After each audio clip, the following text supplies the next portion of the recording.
So y is equals to x into log x upon a plus bx, and you have to prove that x cube into d2y by dx square is equals to x into dy by dx minus y whole square. देखिएगा x cube into d2y by dx square, second derivative is required. So सबसे पहली बात आपने differentiate किया यहाँ पर, differentiation with respect to x dy by dx which is going to be x into log of x upon a plus bx का जो derivative होगा log x का 1 by x, so it is a plus bx by x into derivative of x upon a plus bx, that is going to be through quotient rule. A plus bx whole square, a plus bx as it is, derivative of x is 1 minus of x into a plus bx, derivative of a plus bx is b.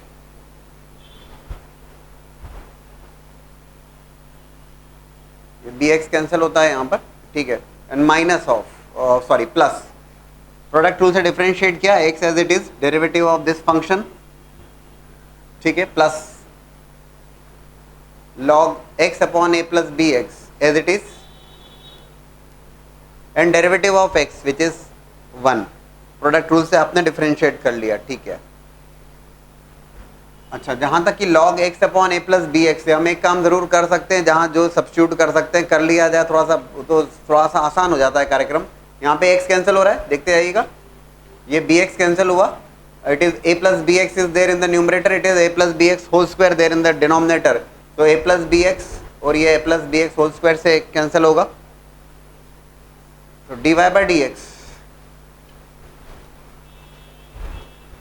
क्या आ रहा है, dy by D X that is a upon a plus B x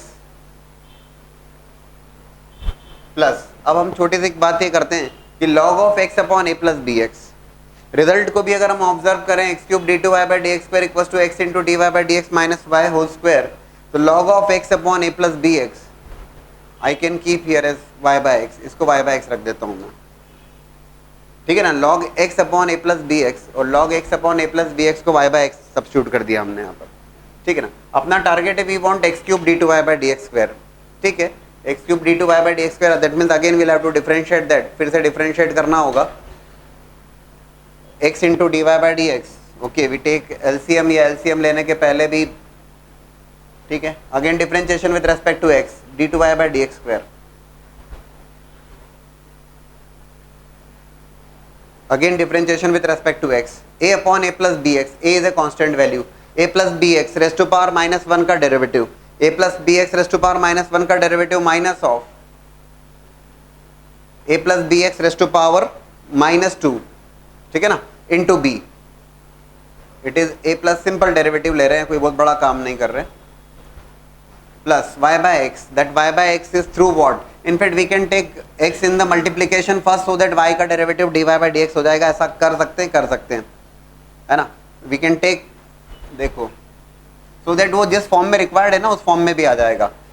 so result को observe करते हुए काम कर रहा हूँ, x into D Y by D X, तो y by x is there, इसको x से मल्टीप्लाई कर लिया मैंने, x into D Y by D X. मैं तो रिजल्ट को ऑब्जर्व कर रहा हूँ, उसके अकॉर्डिंग काम कर रहा हूँ. ax upon a plus B x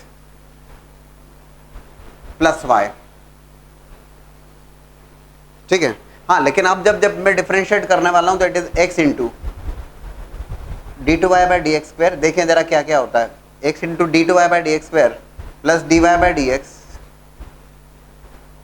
ठीक, is equals to this derivative of y would be D Y by D X, y का D Y by D X पहले लिख देता हूं, चेक करते जाइएगा प्लीज, है ना, plus ax upon a plus B X, quotient rule से इसको डिफरेंशिएट किया, a plus B X whole square, a plus B X as it is, derivative of ax is a minus of ax as it is into a plus B X का derivative b. मुझे लगता है आ जाना चाहिए, दिखना चाहिए कहीं ना कहीं, रिजल्ट तो जरूर दिखना चाहिए हमें. ये ax b, ये ax b भी कैंसिल हो रहा है यार यहाँ पर, ठीक. अब जरा उसको रीअरेंज कर लीजिए, ये D Y by D X भी इधर से तो कैंसिल ही हो रहा है, इसको एक बार जरूर चेक कर लीजिए और फाइनल जिस फॉर्म में आ पा रहा है या नहीं आ पा रहा है देख लीजिए प्लीज, ठीक है. आप लोगों ने अटेम्प्ट किया, now look for the final solution. It is x into d2y by dx square in the left hand side is equals to that okay a is there in the multiplication of it is a square upon a plus bx. पूरा लिख देता हूँ मैं, x into d2y by dx square is equals to, मैंने a bx cancel किया लेकिन ये a is there in multiplication with a, so it is a square upon a plus bx whole square. x cube is there, तो x square से multiply किया तो x cube d2y by dx square is equals to a square x square upon a plus bx whole square. So x cube d2y by dx square, ये x cube d2y by dx square is there finally, ठीक है, वो a upon a plus bx और यहाँ पे आ रहा है a square x square upon a plus bx whole square. ज़्यादा लोड लेने की आवश्यकता नहीं है. If you just observe this, अगर इसको ऑब्जर्व करें आप तो it is going to be x into dy by D X. पूरी इक्वेशन को x से मल्टीप्लाई किया, इनफैक्ट यहाँ पे किया हुआ है ऑलरेडी, ठीक है, अच्छी बात है, यहीं पर लिख देते हैं ना, x से मल्टीप्लाई किया हुआ है, इट इज कमिंग एज, ये तो मैंने again differentiation with respect to x और यहीं से देखिएगा x dy by D X minus y, इस y को लेफ्ट हैंड साइड में शिफ्ट किया, that will be equals to ax upon a plus bx. x into dy by dx minus y is equals to ax upon a plus bx whole square. It is nothing but x into dy by dx minus y and whole square of that. ये result आ जाता है. देखो इस type के questions में सीधी सी बात है, result को भी ऑब्जर्व कर रहे हैं हम. सेकंड डेरिवेटिव इज रिक्वायर्ड, जो गिवन फंक्शन था, taking the differentiation with respect to x, x के रेस्पेक्ट में डिफरेंशिएट किया सिंपल प्रोडक्ट रूल से. हमने ऑब्जर्व किया अब तक के प्रीवियस क्वेश्चंस में log x upon a plus B X बन रहा है, तो log x upon a plus B X को हमने y बाई एक्स सब्स्टिट्यूट कर दिया यहाँ पर. Then we observe the result, observe किया रिजल्ट को x into D Y by D X minus Y, तो हमने क्या किया, पूरी इक्वेशन को यहाँ पर x से मल्टीप्लाई कर लिया या इस x से क्रॉस मल्टीप्लाई कर लिया, जो भी आप कहें. तो ये बन गया x into D Y by D X is equal to x upon a plus B X plus Y. Last में इसी की हेल्प ली हमने, क्या ठीक है. और इस स्टेप पे again differentiation with respect to x, again differentiation with respect to x. So x into dy by dx का that is a derivative using the product rule. x upon a plus bx का हमने differentiation लिया, y का derivative लिया, dy by dx cancel हो गया, and then finally this value has been placed at this place. a square x square upon a plus bx whole square में इस value को फिर से place कर दिया हमने, and we are getting the result. So we will be starting with a new topic, that is of relations. In relations class 12th we will be discussing about the reflexive, symmetric and transitive relations and about the equivalence relations. But before of that we will have to discuss the relations from class 11. Basics देखना होंगे relations के. Relations होता क्या है, what is the domain, what is the range, and before starting the relations itself we will have to start with the Cartesian product of the two sets. So when I say sets, it's a well defined collection of objects. When I say sets, it's a well defined collection of objects. Then there is a term ordered pair. When I say ordered pair, if you remember that every point in a two-dimensional geometry, in xy plane, every point in xy plane always represents an ordered pair. अगर मैं लिखता हूँ 1,3, तो xy plane में represent करूँगा x coordinate is 1, y coordinate is 3, 1,3. तो it's a ordered pair, है ना. Its order cannot be changed. या 1,3 कहता हूँ तो that's a different point in the xy plane. और अगर मैं 3,1 कहता हूं तो it is x3 y1, that's a different point, those two are not same. तो ऑर्डर्ड पेयर अगर मैं लिखता हूं तो ऑर्डर्ड पेयर के केस में that is the term ordered pair.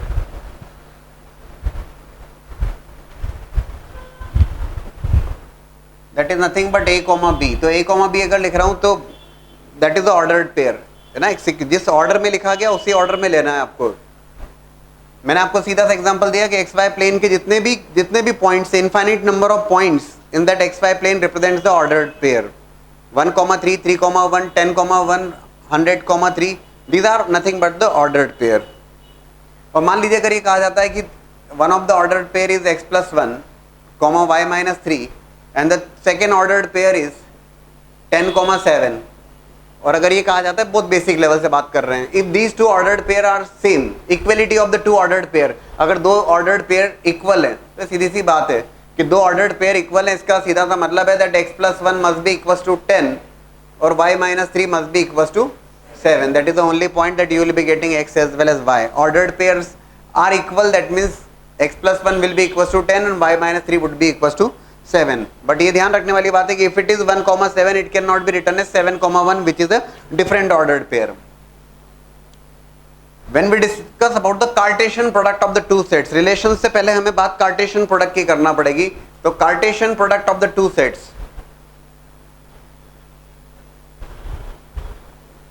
तो Cartesian product of two sets.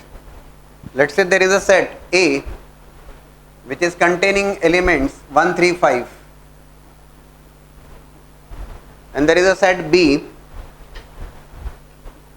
which is having the two elements as 2, 4. ठीक.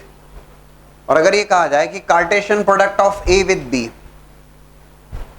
this is known to be the Cartesian product of A with B, that is written as, Cartesian product लिखते हैं ordered pair. Important है, जब मैं बात करूंगा 1, 2, 1, 2, 1, 4, 1, 2, 1, 4, that is there in class 11th. ये जो बता रहा हूँ ये क्लास 11th का पार्ट है ना. लेकिन मैं डायरेक्टली 12th का स्टार्ट नहीं कर सकता. 3, 2, 3, 4, 5, 2, 5, 4. These are nothing but the ordered pair. ये जो लिखेगा ये 1, 2, 1, 4, 3, 2, 3, 4, 5, 2, 5, 4. These are nothing but the 6 numbers are there in fact. Cartesian product of A with B. Cartesian product of A with B, that is 1, 2, 1, 4, 3, 2, 3, 4, 5, 2, 5, 4. ठीक. And if I write Cartesian product of B with A, तो जब Cartesian product of B with A लिखूंगा तो it is going to be 2, 1, 2, 1, 2, 3, 2, 5, 4, 1, 4, 3, 4, 5. Definitely these two are different ना. जब मैं 5, 4 लिख रहा हूँ तो that's a different ordered pair, और 4, 5 लिखता हूँ that's a different ordered pair. That is nothing but the Cartesian product of the two sets. How many number of elements are present in the Cartesian product? So number of elements present in Cartesian product of the two sets, those are nothing but 6. यहाँ पर number of elements present in Cartesian product of A B with A, that is again 6. In fact एक बहुत सीधा सा result होता है, एक सीधा सा फॉर्मूला ये होता है कि if number of elements present is in set A is n1, number of elements present in set B is n2. So number of elements present in the Cartesian product, that is nothing but n1, n2, and that is going to remain same for number of elements when Cartesian product of B with A is taken. It is nothing but n1, n2. ये n1, n2 ये, ठीक है ना. That is nothing but the Cartesian product of the two sets, दो sets का Cartesian product. अब हम जब बात, ये तो सिंपल सी मैंने बात करी कार्टेशियन प्रोडक्ट लेना. बोले सर 3 का हो सकता है, हाँ हो सकता है, क्या दिक्कत है, उसमें कोई परेशानी नहीं. But now we talk about the relations कि क्या होता है रिलेशंस कार्टेशियन प्रोडक्ट की आगे की बात. But up to the Cartesian product ठीक है. So Cartesian product of the two sets, और रिलेशंस की बात करें उससे पहले कि if I take set A which is having the elements as 2, 3, 4, 5, 4 elements are there. There is set B, and that set B is containing 4, 6. These two elements there. ठीक है.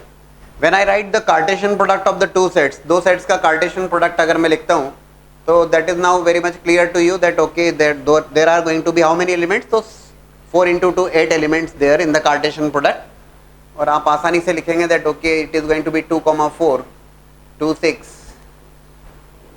3, 4, 3, 6, 4, 4, 4, 6, 5, 4, 5, 6.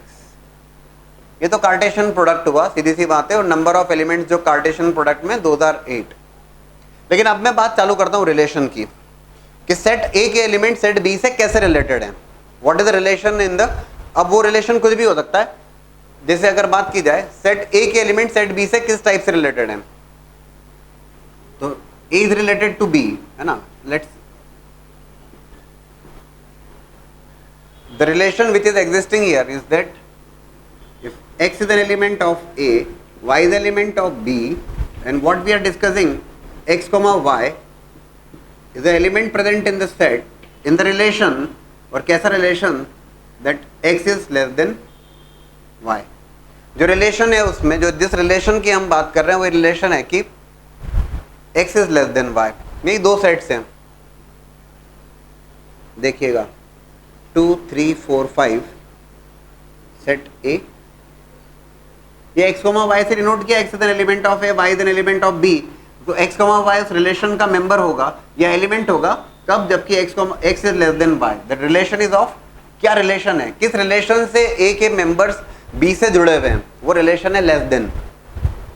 किस रिलेशन से जुड़े हुए हैं, तो भैया रिलेशन ये है कि x जो है वो y से लेस है, सेट A के जो एलिमेंट्स हैं वो सेट B से लेस है, ऐसा रिलेशन.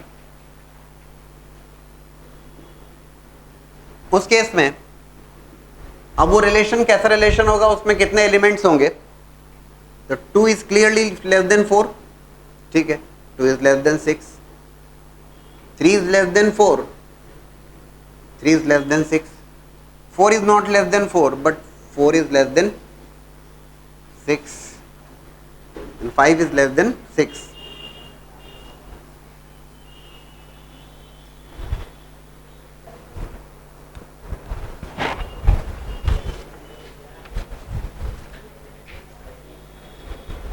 दस 11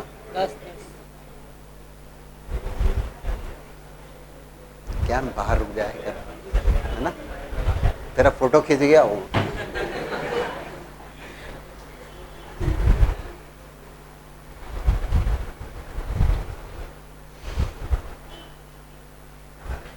सो x is less than y, ये x is less than y like this, ठीक. ये जो एलिमेंट्स लिखे गए, ये जो that is nothing but the relation. अब ये जो लिखा गया that is the relation, x set A के मेंबर सेट B से रिलेटेड है. किस रिलेशन से, that x is less than y. x is an element of set A, y is an element of set B. अब देखिएगा, तो जो relation है उस रिलेशन के एलिमेंट्स को लिख दें जरा. 2,4 2,6 3 4 3 6 3 4 3 6 4 6 5 6.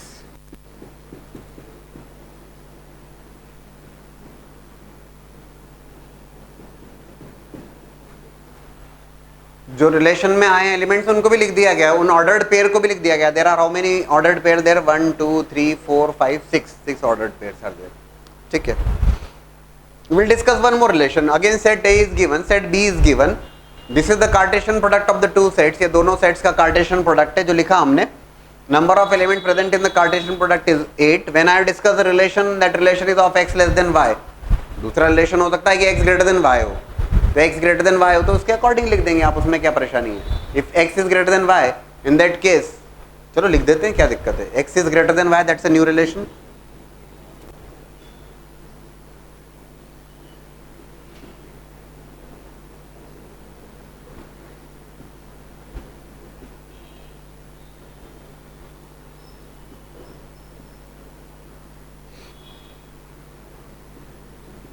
The new relation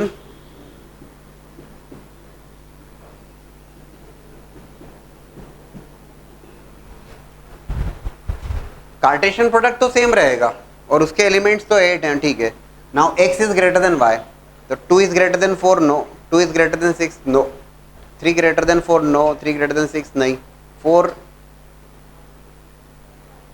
इस रिलेशन में कितने एलिमेंट्स होंगे या कितने ऑर्डर्ड पेयर होंगे, तो 4 तो नहीं है दोनों से ग्रेटर, 5 6 तो नहीं हुआ, 5 4. In this relation a single ordered pair is there, that is of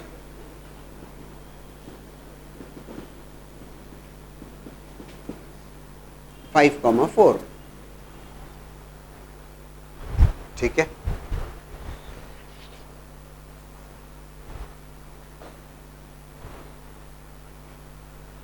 let's talk about one more relation so that आपको क्लैरिटी हो, समझ में आए बात.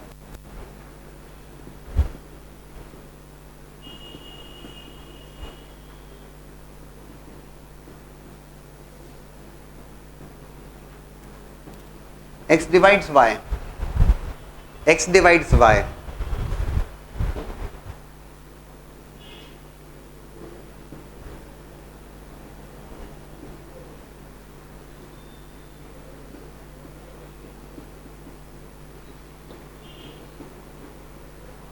बताइए इसमें x divides y, this is the third relation. First one which we have discussed is x less than y, second one is x greater than y, third one which we are discussing as x divides y. 2 divides 4, 2 divides 6, 3 divides 4 नहीं हो पाएगा, 3 divides 6, 4 divides 6 कहाँ हो पाएगा, 4 4, नाराज मत हो यार, 4 divides 4, 5 डिवाइड्स नहीं, नथिंग, कुछ भी नहीं. सो इस रिलेशन में अगर मैं लिखता हूं 2,4, 2,6, 2,4, 2,6, 3,6 and 4,4. Now there are 4 elements present या 4 ordered pair in that relation. बात समझ में आती है. These are the 3 different relations जिसकी हमने बात कर ली, यही 2 सेट्स को लेते हुए, है ना. एक बात आपने जो भी ऑब्जर्व करी और वो बात ज़रूर आपके दिमाग में आना चाहिए, दैट दीज 3 रिलेशन, इनको देख के आपको ये समझ में आना चाहिए कि जो भी रिलेशंस आए वो Cartesian product of the 2 sets के सबसेट्स ही तो आए. This is the first relation which I have written, 6 elements थे. ये सेकंड रिलेशन लिखा था जिसमें एक ही ऑर्डर्ड पेयर है, और थर्ड रिलेशन लिखा जिसमें 4 ordered pairs are there, but all the 3 relations are nothing but the subset of, is a subset of Cartesian product of the 2 sets. तो एक बड़ी इंपॉर्टेंट बात जो अपने को समझ में आ जाती है कि every relation is a subset of Cartesian product of the 2 sets. उससे बाहर नहीं जाएगी बात, है ना. तो ये बात बिल्कुल ध्यान रखिएगा दैट एवरी रिलेशन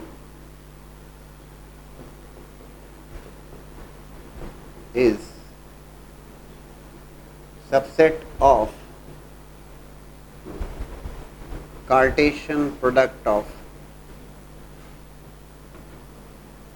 2 sets.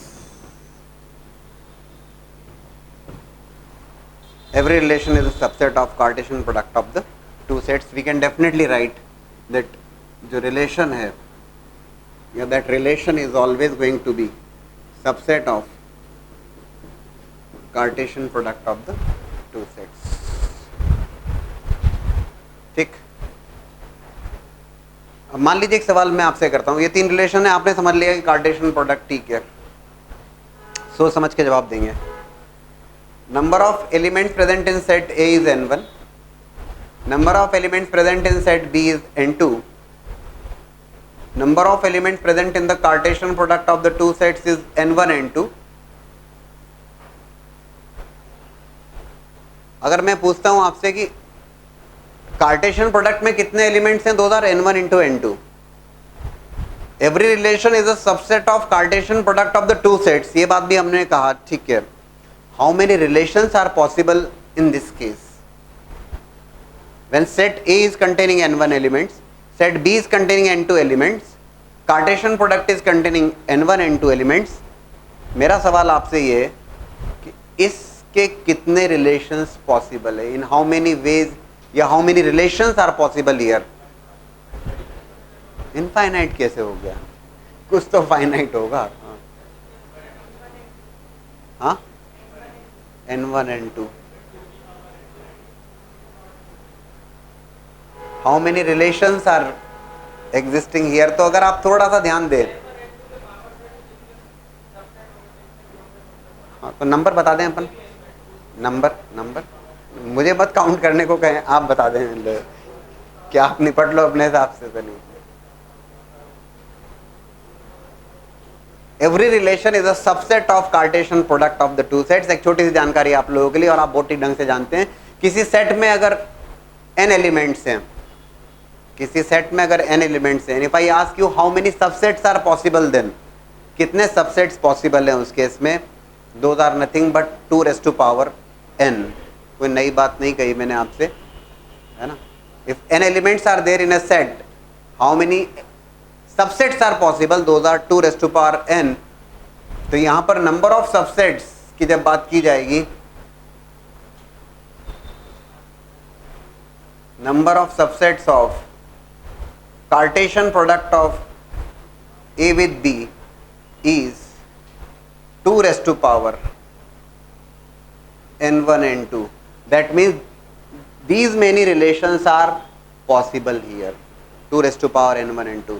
इसी क्वेश्चन में अगर मैं बात करूं आपसे, if I ask you Cartesian product is containing 8 elements, that Cartesian product is containing 8 elements, how many relations are possible? ये तो मैंने आपको एग्जांपल के लिए I have taken first example, second example, third example, but how many relations are possible? कोई पूछे आपसे तो आपका जवाब होगा it is 2 raised to power 8. और बोलो सर बहुत ज्यादा हो जाएंगे, ज्यादा क्या हो जाएंगे, इतने ही आएंगे, 2 raised to power 8.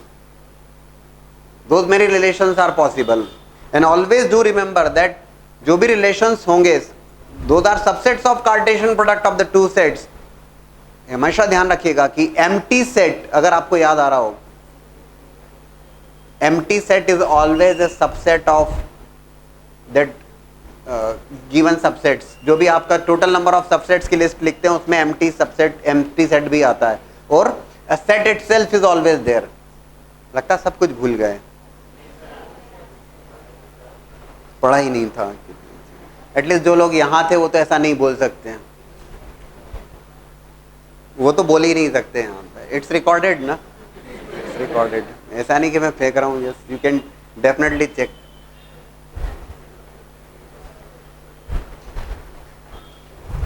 So we have discussed that okay, total number of relations possible here is, if number of elements present in the Cartesian product is n1 n2, then total number of relations की जब बात की जाएगी, those are nothing but the subsets of Cartesian product of A with B, which is 2 raised to power n1 n2. These many relations are possible, 2 raised to power n1 n2. ठीक है, these many relations are possible, and these 3 examples are there. ये भी तीनों जो relations आए हैं, when I say total number of elements present in Cartesian product is 8, then total number of subsets की बात करेंगे तो 2 raised to power 8. 2 raised to power 8, और उन 2 raised to power 8 उसमें से these are the 3 relations जो मैंने आपको लिखे हैं. Now there are 3 terms, domain, range and codomain. When I take this first example which is of x less than y, x less than y लिखा था. If I write the domain of that, domain of this relation, domain, we are going to look for elements present in set A and those elements which are having relation with set B, या those elements in present in set A which are related with elements of set B. set A के elements जो set B के elements से related है.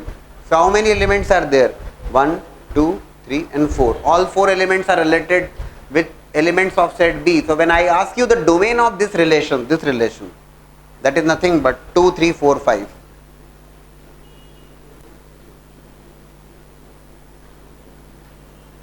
There is a term codomain. Every time element present in set B में जो भी element present है, those forms the codomain. A to B में जब आप relation लिख रहे हो तो set B के जो भी elements हैं, those are always forming the codomain. But there is a term range. And when I say range, elements which are images, these are the images and these are the pre-images. ये pre images हैं और ये इनके corresponding image form हुई है.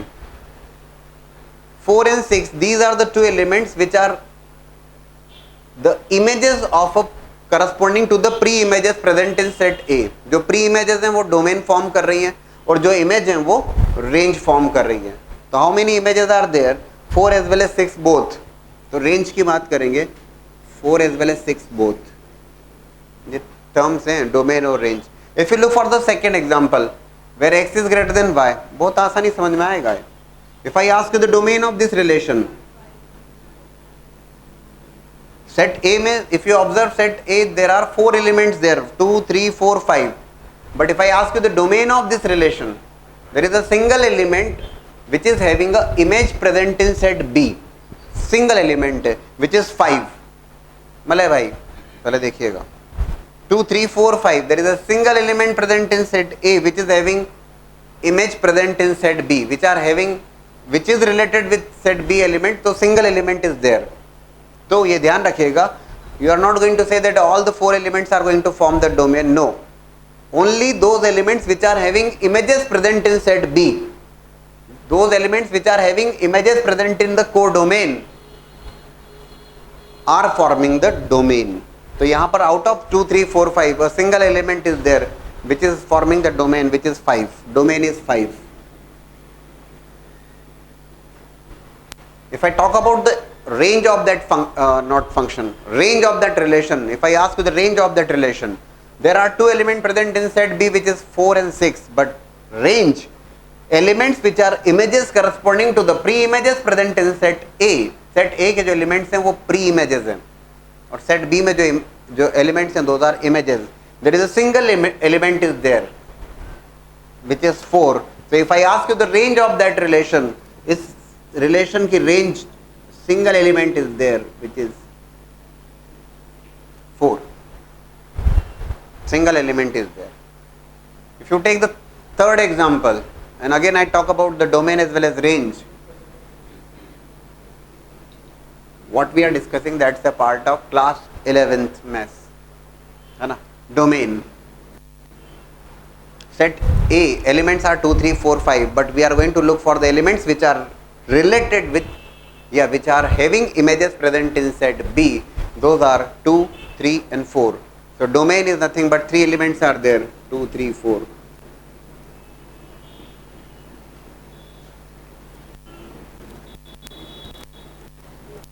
And if I ask you the range, 4 and 6, these 2 elements.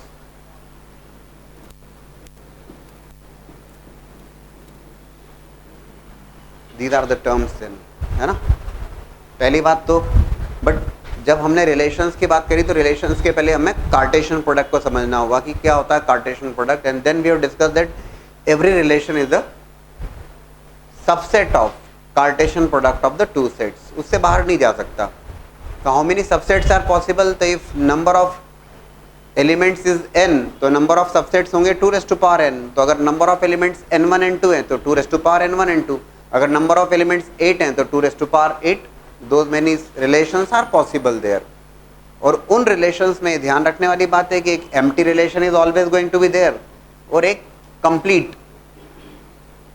Complete set itself. ये ना जैसे कार्टेशियन प्रोडक्ट जब आपने लिखा है, ये सारे के सारे एलिमेंट्स आ जाएं, और एक ऐसा रिलेशन होगा जिसमें एक भी एलिमेंट नहीं होगा. एम्प्टी रिलेशन या वॉइड रिलेशन कहा जाता है उसे. और ये दीज 3 एग्जांपल्स देयर, और जिसके थ्रू हमने डिस्कस किया domain, range and codomain. Codomain relation from A to B अगर आप लिख रहे हैं तो सेट बी में जो भी एलिमेंट प्रेजेंट हैं those are forming the codomain. When I talk about the domain, elements present in set A which are having images present in set B, only those elements, not all the elements of set A, केवल वो elements जिनकी images present हैं. Range elements which are images corresponding to the pre images present in set A. सारे elements नहीं होंगे set B के, केवल वही एलिमेंट्स जिनके करस्पॉन्डिंग प्री इमेजेस हैं. Now we take 2 more examples to discuss the concept of relations and its domain and range. Set A is having 4 elements as 2 3 4 5. Set B is having 4 elements again 3 6 7 10. If I ask you the number of elements present in the Cartesian product of the two sets, those are going to be 4 into 4, those are 16. And how many relations are possible? Those are 2 raised to power 16. ये तो clear है. अभी यहाँ पर जिस relation की बात की गई है, that is the relation from A to B. And relation from A to B is such that x comma y is an element of that relation where x is relatively prime to y. X is clearly an element of set A, y is an element of set B. And the relation is what? Of what? Relation is x is relatively prime to y. Domain और range लिखना है, as well as जो relation है उसको भी express करना है या उसको भी ऑर्डर पेयर के फॉर्म में लिखना है. A B 2 3 4 5 3 6 7 10. X is relatively prime to y. So बताइएगा जरा, x is relatively prime to y. How those elements are related with set B? 2 3 2 7.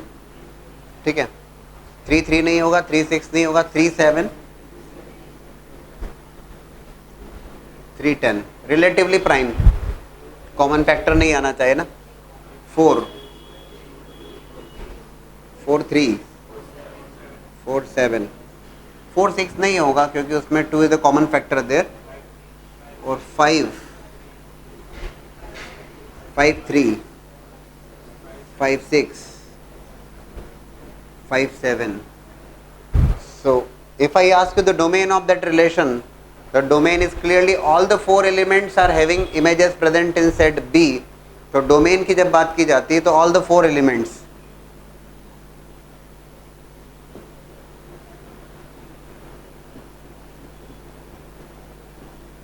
two, three, four, five. Range.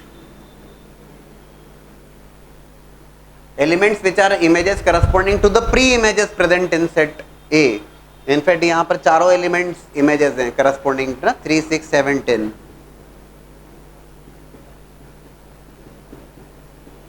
और ordered pair के form में लिखना है तो जरूर लिख सकते हैं 2, 3, 2, 7, 3, 7, 3, 10, 4, 3, 4, 7 एंड 5, 3, 5, 6, 5, 7. इन सारे ऑर्डर्ड पेयर के फॉर्म में लिख दीजिएगा. That will be the relation. Then now think about the second one. ये इसका डोमेन हो गया, रेंज हो गया. सेकंड में कहा गया है जो रिलेशन है x and y both are whole numbers beginning with 0 0 1 2 3. जो रिलेशन है that is 2x plus y equals to 8. You have to again find out the domain and range as well as you have to write the relation also.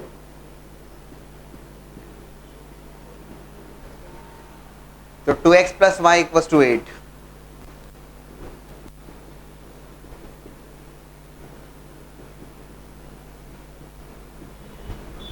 Eight minus 2x. तो अभी मैं क्या करता हूँ कि x की values रखता हूँ, उसके करस्पॉन्डिंग y की वैल्यूज देख लेता हूँ. x is a whole number, y is also a whole number. ठीक है, तो y is equal to 8 minus 2x. Check करें क्या क्या पॉसिबिलिटी है. इफ आई टेक x0, भाई वो रिलेशन लिखोगे कैसे आप. If I take x0, y is 8, x1 y6, y is also whole number, तो वो कंडीशन सेटिस्फाई करना चाहिए. x2 y4 x3 2 x4 y0. और x अगर 5 होगा तो y नेगेटिव हो जाएगा. Negative will not remain a whole number, तो बात खत्म हो जाती है. तो if I talk about the domain of that relation, तो डोमेन अगर लिखा जाएगा तो domain that domain is 0 1 2 3 4. These are the 5 elements present in that domain. में डोमेन 0 1 2 3 4. और रेंज अगर लिखी जाएगी that is 0 2 4 6 8. That is the range. ठीक है ना, ड्रॉ करके बताना, जरूर बता सकते हैं.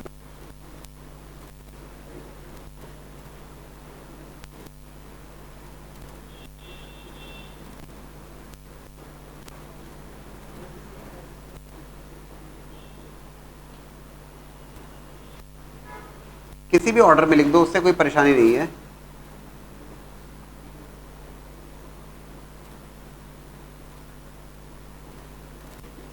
That is the relation. ये रिलेशन होगा. डोमेन, रेंज सब कुछ डिस्कस कर लिया हमने. कंडीशन ये थी ना कि x and y both must be whole numbers. तो ठीक है, हमने चेक कर लिया कितने एलिमेंट्स पॉसिबल हैं. या we have started with value of x is 0 0 1 2 3 4. बस x equals to 5 पे y will become negative. छोड़ दिया. x नेगेटिव हो नहीं सकता because x is again a whole number. One more question from the basic concept of the relation. There is a set which is containing 15 elements, 1 to 15, 1 2 3 4 and up to 15, and we have to write a relation from A to A. Now it's a relation from A to A. Where what is that relation? That relation is 3x minus y equals to 0. X as well as y both are elements of set A, 3x minus y equals to 0. So y is equals to 3x. X is the element of set A as well as y is also going to be element of set A only. है ना? It's a relation from A to A. Relation from A to A means 1, 2, 3 and up to 15. And it is 1, 2, 3 and up to 15. ठीक है ना? So y is equals to 3x. If I take x equals to 1, so y is equals to 3. If I take x equals to 2, y 6. So x1, y3, x2, y6, x3, y9,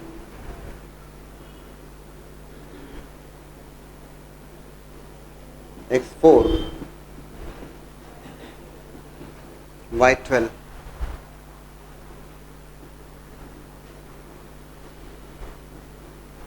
और x5, y15. If x will become 6, y will become 18, लेकिन y अगर 18 होगा तो that is not there in set A. बस that's the relation. If I ask you the domain of that, जो आपने term पूछा sir codomain और range ना, कोडोमेन सेट ए, यहाँ A to A में रिलेशन है तो दैट्स A to A में रिलेशन लिख रहा हूँ तो सेट A के एलिमेंट जो हैं वो कोडोमेन बना रहे हैं, A to A में है ये. But when I talk about the first we discuss the domain. Domain 1, 2, 3, 4, 5. 5 elements are there.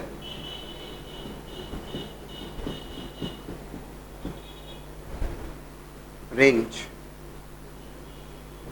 Elements which are images corresponding to the pre-images. So those are 3, 6, 9, 12, 15. These 5 elements. But if I ask you the codomain, तो codomain अगर लिखना होगा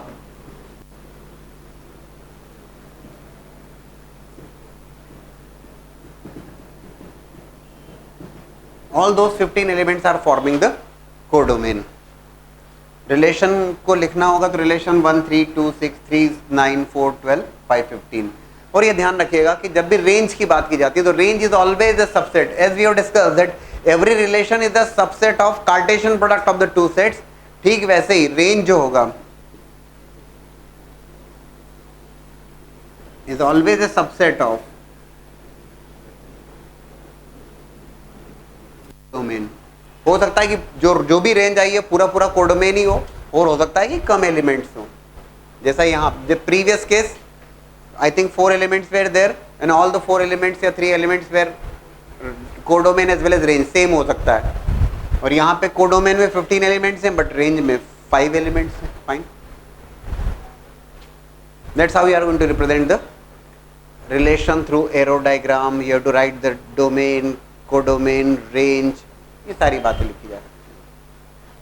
सो that was the discussion limited up to the class 11th part, है ना, जिसमें relations क्या होते हैं, what is the domain, what is the range and how to show it through the arrow diagram. इतना सब कुछ बात होती है रिलेशंस के बारे में इन class 11th. In class 12th when we discuss about the relation, let's say there is a set A which is having these 3 elements A, B, C. There are in fact terms identity relations, reflexive relations, symmetric relations, transitive relations and equivalence relations. There is a set A, let's say उसको हम बात करें through an example. Let's say there is a set A. A is having 3 elements A, B, C. So if I write the relation from set A to A, yeah, if I write Cartesian product of A with A, so how many number of elements are present in Cartesian product of A with A?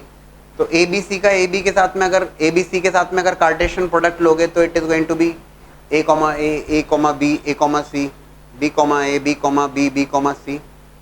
You are comfortable now in taking the Cartesian product. Those number of elements are going to be 9. So number of relations कितने हो सकते हैं? Those are 2 raised to power 9. That is very clear to now. है ना? अब तो समझ में आती बात कि 2 raised to power 9 are going to be the number of relations, which is inclusive of empty relation as well as a relation which is एक, देखो जब हमने कहा कि every relation is a subset of Cartesian product of the two sets, तो relation में Cartesian product of the two sets, तो उस रिलेशन में एक एम्प्टी सेट हमेशा होगा 2 raised to power 9 में, और एक ऐसा सेट होगा जो कि उस रिलेशन में ए क्रॉस ए ही होगा. ए क्रॉस तो नहीं बोलूंगा, Cartesian product of A with A पूरा का पूरा, every set is a subset of itself वाली बात हो गई. ठीक, ये तो क्लियर है अपने को. Now there is a relation known to be the identity relation. The total number of element present in Cartesian product is 9. If I say identity relation,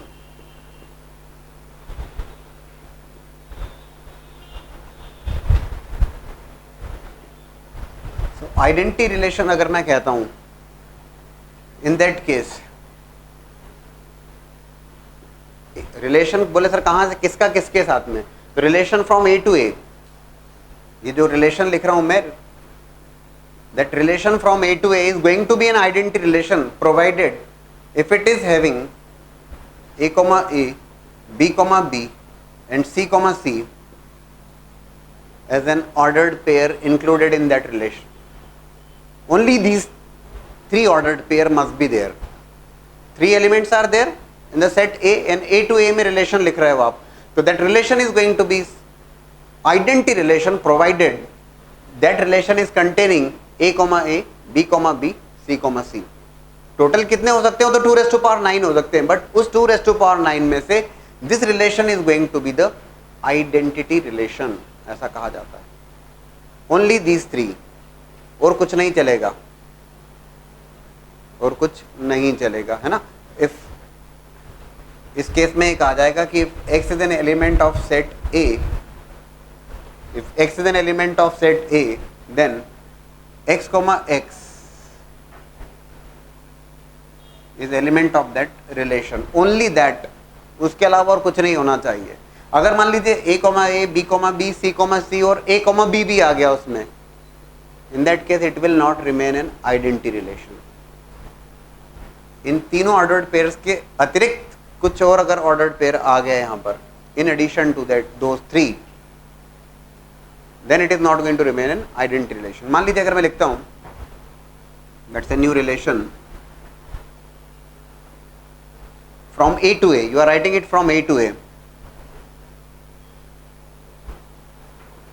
If it is A comma A, A comma B, A comma C,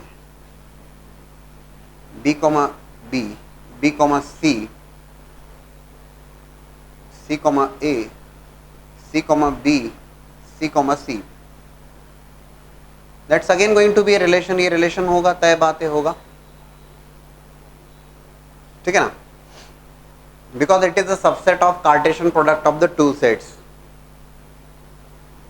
These, ये जो relation है, this relation is going to be, it's not an identity relation, although it is having all the 3 elements, all the 3 ordered pairs as required, A comma A, B comma B, C comma C, but only 3 are required in case of identity. This relation is going to be in a reflexive relation.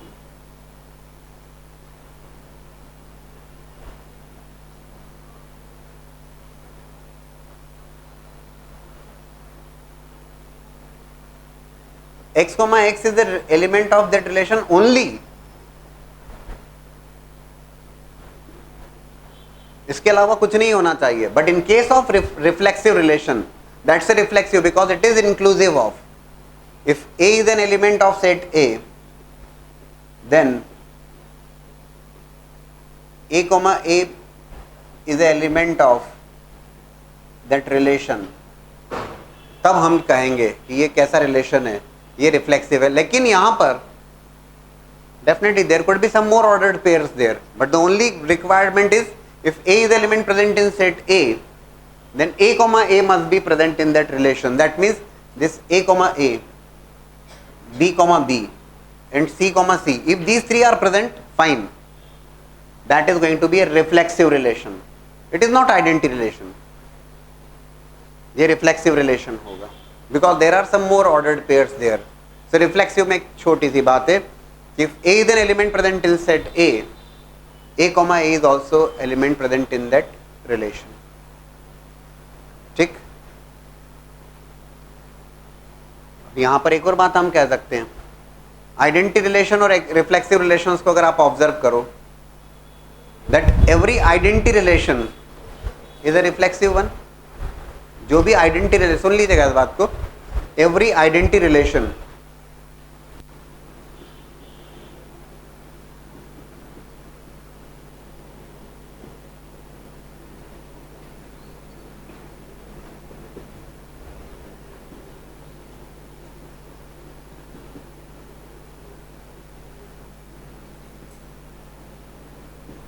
लेकिन every reflexive is not going to be a identity.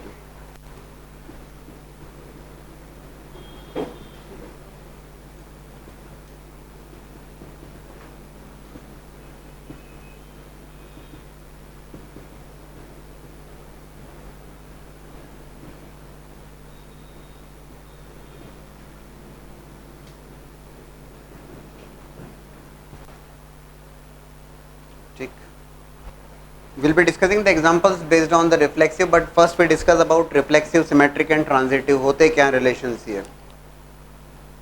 When we say reflexive, that we have discussed symmetric relations.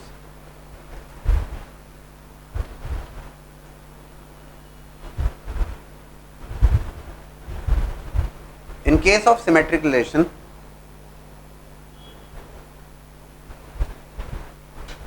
if A and B, those are elements present in set A and B are some elements present in set A, and if we are writing a relation from A to A, है ना,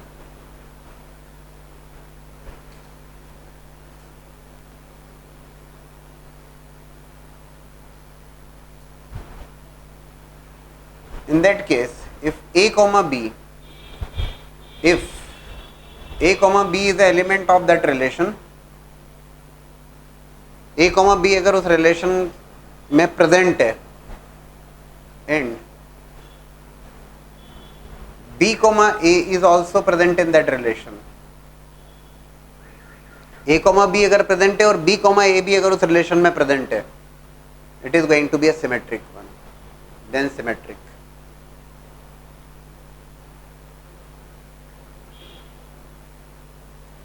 example अभी जैसे मैंने लिया था, if I take set A which is A B C, if I write the relation from A to A, जो भी relation given है उसके जो एलिमेंट्स हैं, लेट से दो elements are A comma B, A comma C, B comma B, B comma A, C comma A and C comma C. That's a different relation. जो भी relation आया, let's say that's the relation. If I ask you whether that relation is a reflexive one, तो आपका जवाब होगा yes, it is a reflexive relation because it is containing, that relation is containing A comma A, B comma B and C comma C. These three.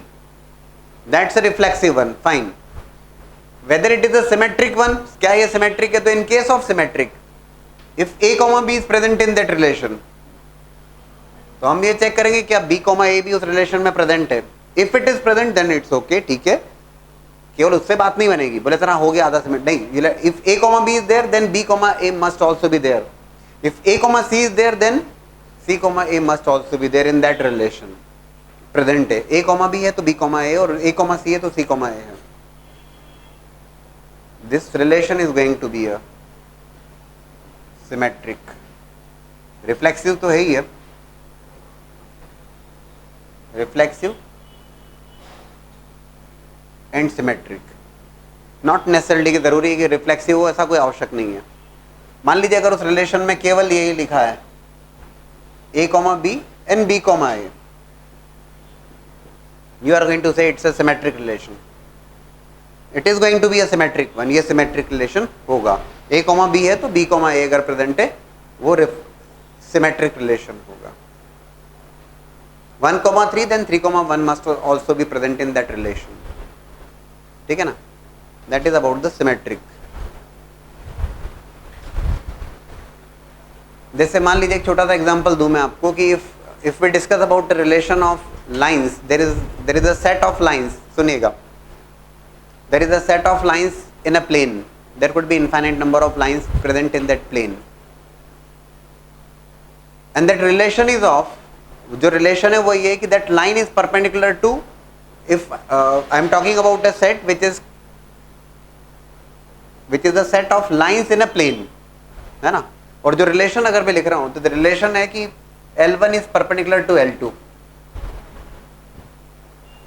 L1 L2 are the two lines present in that plane. फिर से सुनिएगा, I am talking about a set which is containing lines in a plane, there could be infinite number of such lines in a plane, I am writing a relation is that relation, किस बात का relation इस बात का कि L1 is perpendicular to L2, जो L1 and L2 both are elements of L, समझ सकते हो ना, whether that relation is a reflexive one, क्या ये relation reflexive होगा, जैसे मैं समझा देता हूँ आपको, if I write the complete language, but before of that just note down this and I will be then taking some example, उसके थ्रू मैं आपको एक्सप्लेन करता हूँ। Now I take this example that L is a set of lines in a plane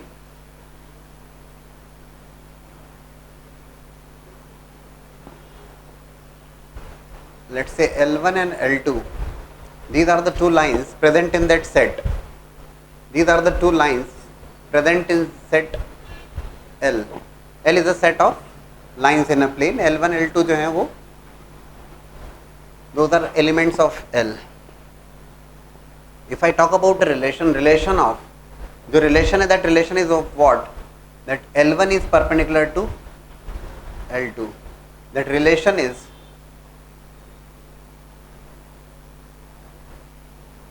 of perpendicular to, ये relation है, इस perpendicular to मतलब L1 L2 के परपेंडिकुलर है ऐसा। And we have to check for, अभी तक हमने दो रिलेशंस की बात करी है, रिफ्लेक्सिव और symmetric. Check for reflexive and symmetric, what do you suggest, जो रिलेशन है वो ये is perpendicular to L1 is perpendicular to L2। if I say relation is reflexive, reflexive कब होगा, reflexive तब होगा जब if L1 is present in set L, तो L1 must also be present in that relation, तब हम कहेंगे if A is the element present in set A, then A comma A must also be present in that relation, then only the relation is reflexive। so अगर मैं कहता हूँ check for reflexive, if reflexive के लिए मुझे देखना होगा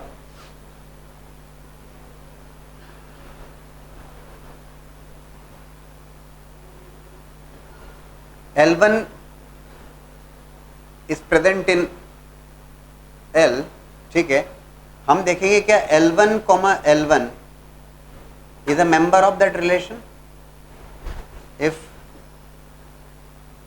तो अगर ये ऐसा होगा क्या कि रिलेशन क्या है, is perpendicular to L1 is perpendicular to L2, relation किस बात का, इज परपेंडिकुलर टू, ऐसा होता है क्या that line is perpendicular to itself, line is not perpendicular to itself, L1 is perpendicular to L1, line खुद के परपेंडिकुलर कैसे हो जाएगी, L1 is not perpendicular to L2,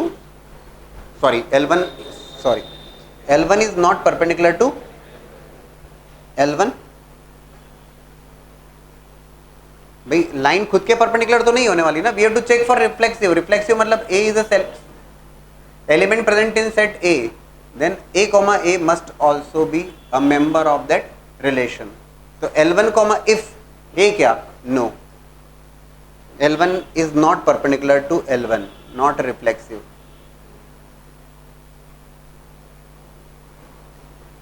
लेकिन if L1 comma L2 those are there in set of that lines in a plane, L1 comma L2,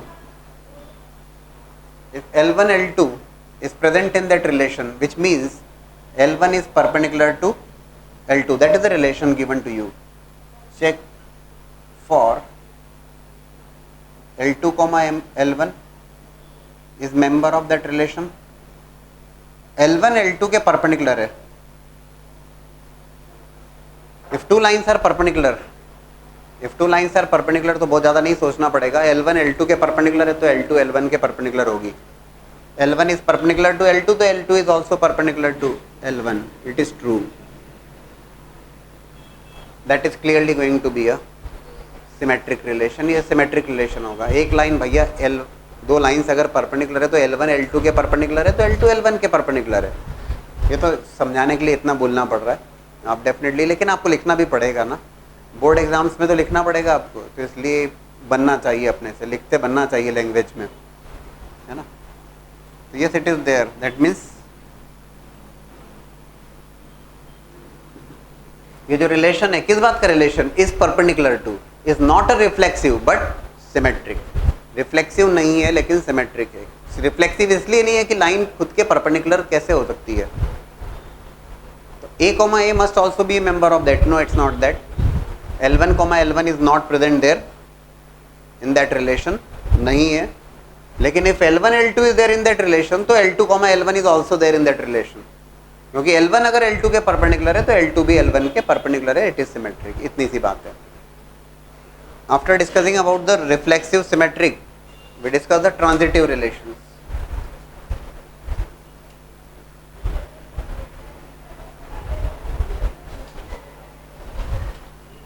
So in case of transitive relations,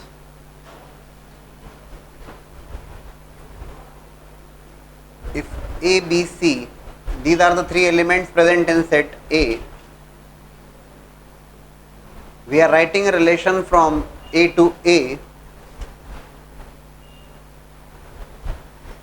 A2 में अगर मैं relation लिख रहा हूँ, if A comma B is an element of A,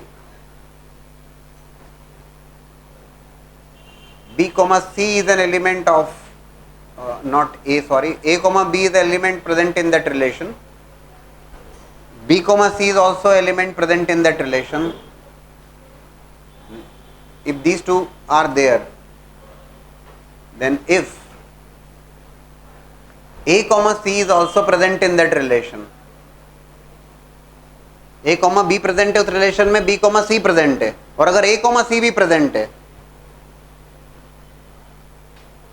then it is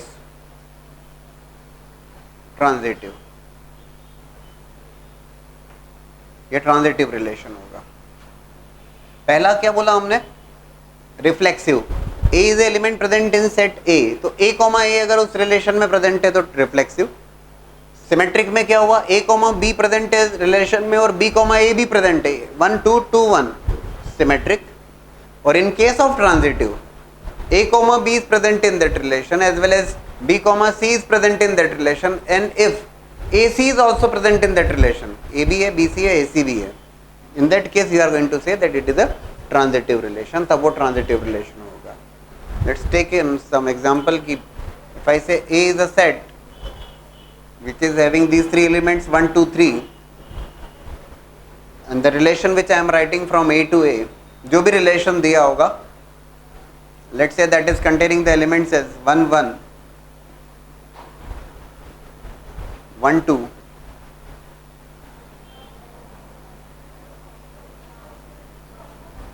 2 2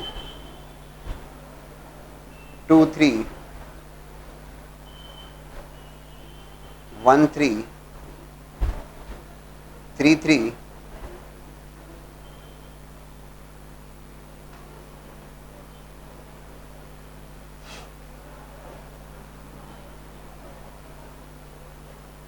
that is the relation given to you.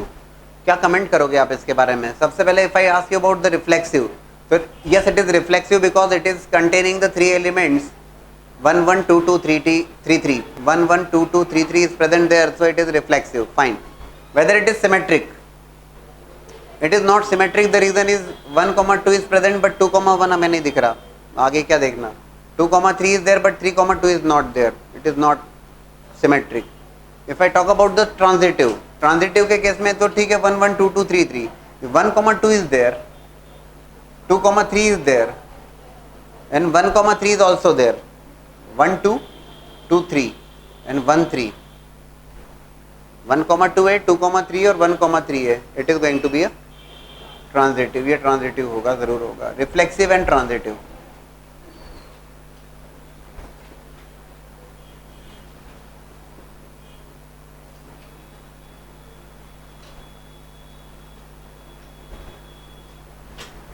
One comma 2 is present in that relation. 2 comma 3 is present in that relation. 1 2 2 3. So 1 comma 3 is also present in that relation. It is transitive. इसको और समझने के लिए एक छोटी सी बात सुनिएगा. If I just take the previous example जो अभी भी लिखा था मैंने आपको, और वो एग्जाम्पल था कि I am talking about a set L which is a lines in a plane. ठीक है. And that is a relation which I am talking about. That's a relation of is perpendicular to. अगर मैं कहता हूँ L1 L2, L1 L2 is an element present in that set L. L1 is perpendicular to L2 is the meaning of that. ठीक है ना? L1 is perpendicular to L2 is the meaning of that relation. वो relation है जो already अभी अभी लिखा था मैंने.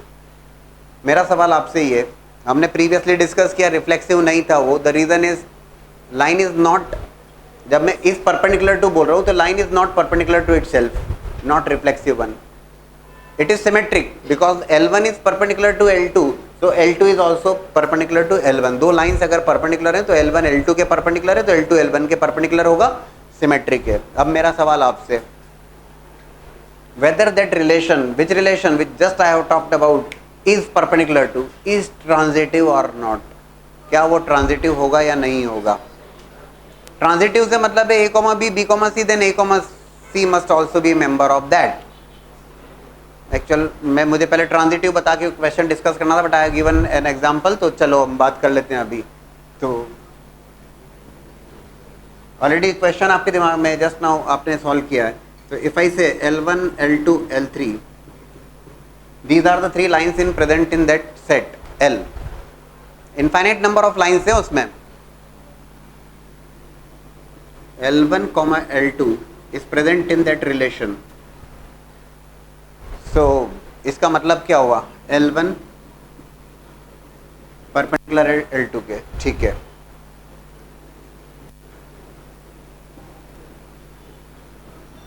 L2, L3 is also present in that relation. So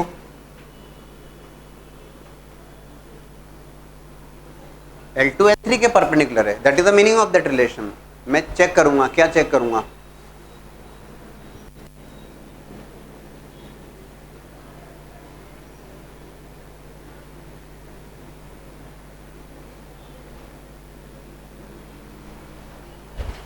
check for whether L1, L3 is also a member of that relation, है ना? Whether L1 is perpendicular to L3. अगर L1 L3 के परपेंडिकुलर हुआ, अगर L1 L3 के perpendicular हुआ तो मैं जरूर कहूंगा कि ट्रांजिटिव है, और अगर L1 L3 के परपेंडिकुलर नहीं है तो नहीं है. क्या बोलते हो?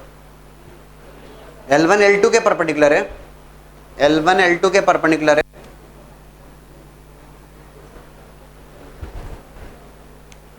L1 L2 के परपेंडिकुलर है.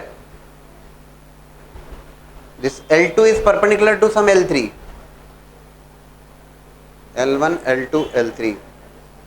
क्या L1 L3 के परपेंडिकुलर होगा? क्यों नहीं? It will become parallel in fact. ये पैरेलल हो जाएगा.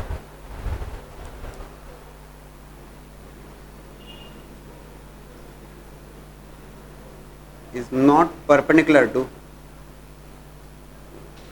L3.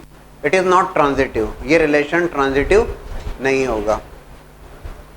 ना रिफ्लेक्सिव है ना ट्रांजिटिव है. It is symmetric. L1 अगर L2 के परपेंडिकुलर है तो L2 भी L1 के परपेंडिकुलर है. A, B is present, then B, A is also present. That is the meaning of symmetric. But A comma B, B comma C and A comma C must also be a member of that for transitive. ऐसा नहीं हो पा रहा है यहाँ पर. Not a transitive one. Not transitive. Previous question में इसको ऐड कर लीजिएगा. It is not transitive. ये transitive नहीं. इतनी बात समझ में आई क्या? We'll be discussing many question based on that reflexive, symmetric, transitive. और एक statement और कहता हूँ मैं आपसे, और वो ये, these three relations which we have discussed, reflexive, symmetric, transitive.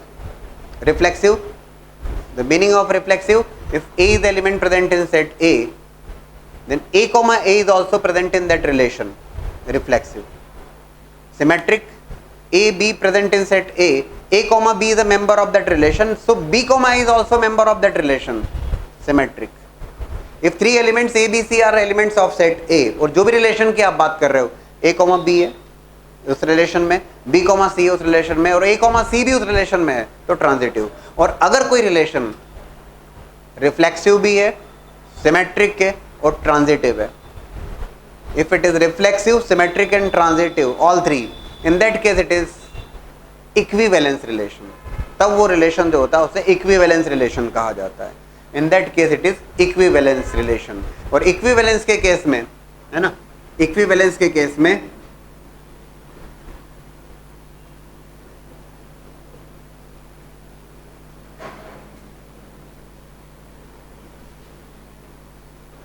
Reflexive, symmetric,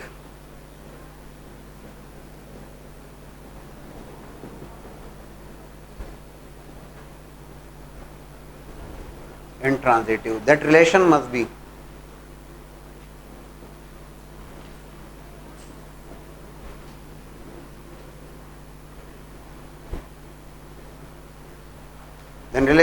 reflexive, symmetric and transitive. Now the question is, there is a set given to you as containing three elements A, B, C, and these are the three relations which I have written, and these three relations are from set A to A. कैसे relation से R, R dash, R double dash से मैंने represent किया है, and these are the relations from A to A.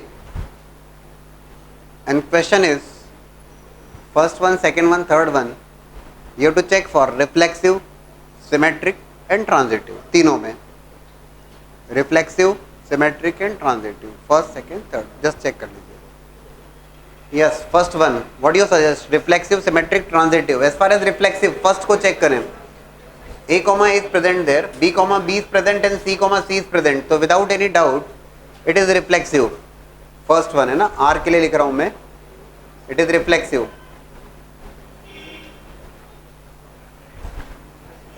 Symmetric. If it is symmetric, then A comma B, I'll have to search for B comma A. Okay, it is not there.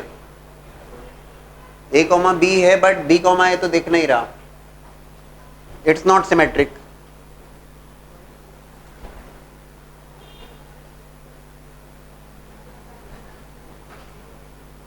What about the transitive? Hey, A comma B, B comma C, A comma B is there, B comma C is there, A comma C is also there. ठीक है. Any other option? You'll have to check for, देखो, C comma A is there, A comma B is there, तो C comma B is there. Yes, it is there. Symmetric तो नहीं है, तो clear हो गया कि A comma B is present but B comma A नहीं दिखा हमें. बोले सर और भी तो देखो, अब क्या जरूरत है? A comma B is there but B comma A is not there, not symmetric. Transitive. In case of transitive, A comma B is there. ठीक, A comma B is there, B comma C is there. तो AC is there. Yes, AC is there. ठीक है, लेकिन केवल इतने बढ़ते नहीं, जितने भी जो भी दिख रहे हैं उनको बनाना पड़ेगा आपको. AB, BC, AC is there. ठीक, BC is there, CA is there, so BA है क्या यहाँ पर? ओके, नहीं है. हमें ये सारे बोले सर एक चेक कर लो, नहीं, you have to check for all. ऐसा नहीं एक को देख के बोल देंगे आप. समझ रहे हो क्या है बात? देखो, ट्रांजिटिव में दिक्कत हो सकती है, इसलिए उस बात को समझ लो. A comma B is present, लिख देता हूँ यार. बोले सर जाना भी तो है, कोई बात नहीं। ए कॉमा बी इज देयर, मैं काफ़ी देर से आपकी परेशानी समझ पा रहा हूँ। A comma B is there, B comma C is there, A C is also there, ठीक है ना। If I look for C comma B is there, ठीक है ना, सी कॉमा बी है और B comma C is of no meaning, ठीक है।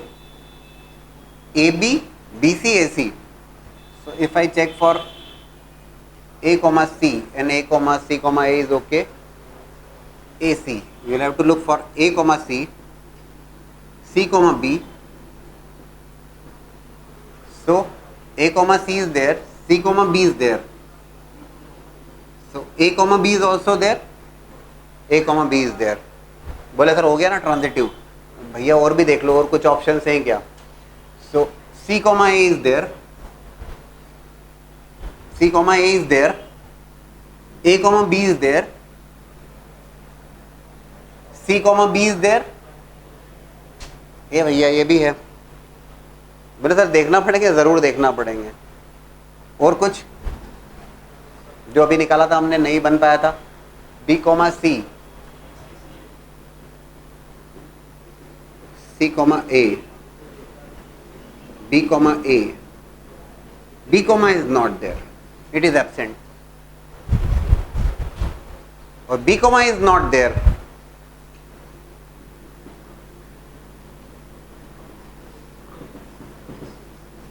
तो ये ट्रांजिटिव नहीं होगा, समझे क्या। A B B C A C is there, A C C B A B is there, बढ़िया सवाल। C A B A C B is there, but तीन है लेकिन चौथा नहीं है वहां पर। B comma C, C comma A, but B comma is not there, not transitive। अगर आपसे क्वेश्चन पूछा जाए कि how many ordered pairs must be added, सुनिएगा यही सवाल आते हैं, how many ordered pairs must be added in the given relation so that this relation becomes equivalence relation, how many ordered pairs must be added to the given relation so that it becomes equivalence। so आपने देखा कि एक जो miss कर रहा था है ना, A comma B, B comma A, C is there, C A is there, C B, B C is there, सब कुछ है, एक ऑर्डर्ड पेयर मिसिंग है, कौन सा, B comma A। अगर वो मिल जाता है तो इट विल बिकम इक्विवेलेंस, तब वो ट्रांजिटिव भी हो जाएगा और एज वेल एज सिमेट्रिक भी हो जाएगा। बढ़िया। सेकेंड वन अभी तो पूरा करेंगे इसको। Second one, this R dash not reflexive, A comma A है लेकिन A B B B is there but C C is not there, fine. What about A comma B is there, B comma A is there, but A comma C is there, C comma A is not there, not symmetric। If I talk about the transitive, A comma B, B C, no, A C is there, C B is not, no, we cannot say transitive।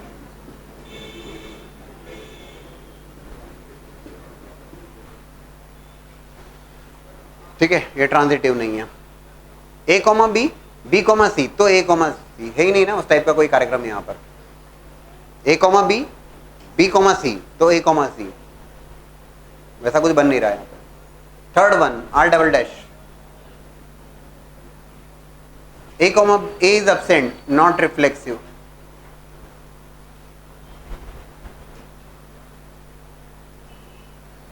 Not symmetric without any hesitation, A comma B is there but we are not getting B comma A।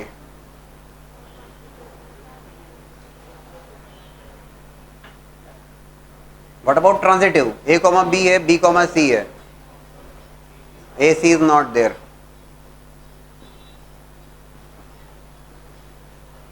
not transitive। ठीक है, first one थोड़ा interesting था, उसको जरूर ध्यान से देखिएगा। It is reflexive but not symmetric, not transitive.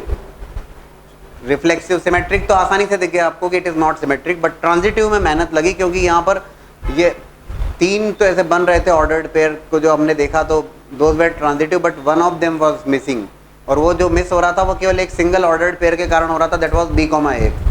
तो हमसे अगर पूछा जाएगा कि ये क्वेश्चन आते हैं कि how many minimum number of ordered pairs must be added to make it equivalence, तो 1 ordered pair must be added. बाकी दो तो बहुत क्लियर है, इसलिए कोई उसमें कहीं कोई हेजिटेशन या डाउट की गुंजाइश नहीं बनती। फर्स्ट वन इंटरेस्टिंग है, ठीक।